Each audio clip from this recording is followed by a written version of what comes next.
সদ্য পতন হওয়া আওয়ামী লীগ সরকারের সাবেক ৬ প্রভাবশালী মন্ত্রী, ৫ জন সাবেক সংসদ সদস্য, এমপি ও তাদের স্ত্রী, সন্তান ও সহযোগী ৩১ জনের অর্থ সম্পদের তথ্য সংগ্রহের পদক্ষেপ নিয়েছে অন্তর্বর্তীকালীন সরকার। এর মধ্যে দেশ ও বিদেশে থাকা সব ধরনের অর্থ সম্পদের অনুসন্ধান শুরু হয়েছে। এ লক্ষ্যে বাংলাদেশের আর্থিক গোয়েন্দা ইউনিট BFIU থেকে এইসব ব্যক্তি ও তাদের ব্যবসা প্রতিষ্ঠানের নাম উল্লেখ করে অর্থ সম্পদের তথ্য চেয়ে বিদেশে চিঠি দিয়েছে।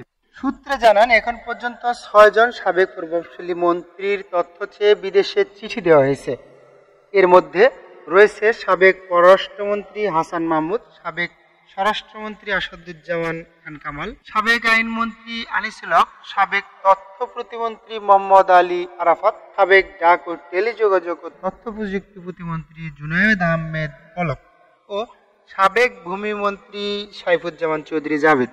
এদের প্রত্যেকের স্ত্রী, সন্তান, ব্যবসায়িক প্রতিষ্ঠানের নামে উল্লেখ করে বিদেশে চিঠি দেওয়া হয়েছে। চিঠিতে এদের নামের স্থাবর অস্থাবর সম্পদের সম্পূর্ণ বিবরণ চাওয়ার অনুরোধ। এমপিদের মধ্যে রয়েছে জামালপুর ৩ আসনের মির্জা আজম, সিরাজগঞ্জ ২ আসনের জান্নাতারা হেরেন, ময়মনসিংহ ১০ আসনের ফাহমি গোলজাদ বাবেল, নাটোরের ২ আসনের শফিউল ইসলাম শিমুল ও পিরোজপুর ১ আসনের মহিউদ্দিন মহারাজ। সাবেক এমপিদের মধ্যে স্ত্রী, সন্তান, সংশ্লিষ্ট ব্যক্তি, প্রতিষ্ঠানের মন্ত্রী, এমপি ছাড়াও আরও রয়েছে আইনমন্ত্রী, সহযোগী, সিটিজেন ব্যাংক পরিচালক পর্ষদের চেয়ারম্যান তৌফিকা আরাফাত, পররাষ্ট্রমন্ত্রী স্ত্রী ও সন্তান, স্বরাষ্ট্রমন্ত্রীর 2 সন্তান, আইনমন্ত্রীর 2 সন্তান, ভূমিমন্ত্রীর স্ত্রী ও 2 সন্তান, তথ্য যোগাযোগ প্রতিমন্ত্রীর স্ত্রী 2 সন্তান, তথ্য প্রতিমন্ত্রীর স্ত্রী। এদের প্রত্যেকের নাম উল্লেখ করে চিঠি দেওয়া হয়েছে। তাদের নামে অর্থ সম্পদের তথ্য চাওয়া হয়েছে। সূত্রে জানা যায়, আওয়ামী লীগ সরকার গত 15 বছর ক্ষমতায় ছিল। এই সময় তারা নানাভাবে দুর্নীতি, ঘুষ, কমিশন,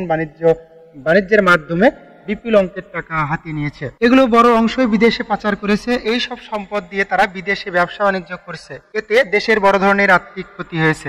গত 2.5 বছর ধরে দেশে যে ডলার সংকট চলছে, তা থেকে মুদ্রাস্ফীতি লাগামহীন ঊর্ধ্বগতির হয়েছে।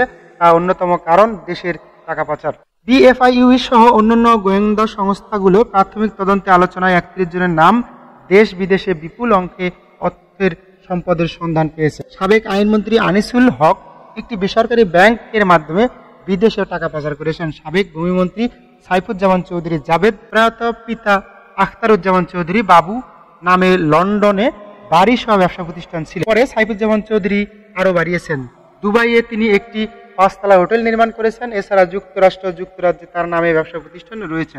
গত নির্বাচনের মধ্যে ট্রান্সপারেন্সি ইন্টারন্যাশনাল বাংলাদেশ TIB এর সংবাদ সম্মেলন করে বলেছেন, সরকার একজন মন্ত্রী বিদেশে 2300 কোটি টাকা বেশি বিনিয়োগ করেছেন। পরে জানা যায়, ওই মন্ত্রী সাইফুজ্জামান চৌধুরী।